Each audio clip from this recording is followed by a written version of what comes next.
প্রিয় দেশবাসী, আসসালামু আলাইকুম। এই যে স্ক্রিনের সামনে যে গাছগুলি দেখতে পাচ্ছেন, এগুলো সবগুলো কেরালা। ও পাশে আছে ভিয়েতনাম, আছে মালয়েশিয়ান, আছে এই যেমন এটাই মালয়েশিয়ান। এই যে এই পাশে দেখছেন, তো এখানে বিভিন্ন জাত মিশ্রিত করা আছে। দর্শকবিন্দু, কেরালা গাছ কিংবা অন্যান্য নারকেল নিতে চাইলে স্ক্রিনের নাম্বারে যোগাযোগ করবেন। এই যে দেখেন কত গোড়ালিগুলো কি পরিমাণ, দেখেন এই যে দেখেন।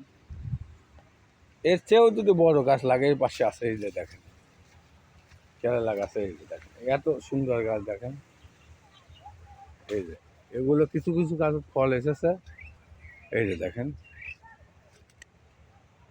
এই ধরনের যদি গাছ লাগে দর্শকবিন্দু, বড় গাছ, কেউ কেউ বলে বড় গাছ আছে, তো এই যে দেখেন, এই যে এগুলো বস্তাতে আছে। একটা গাছ মারা গেলে ইনশাল্লাহ আমরা আবার রিটার্ন করে দেবো ইনশাল্লাহ। এই গাছ আপনারা ব্যাক পাবেন, কোনো সমস্যা নেই। যাই হোক, ভালো থাকেন, সুস্থ থাকেন। আসসালামু আলাইকুম।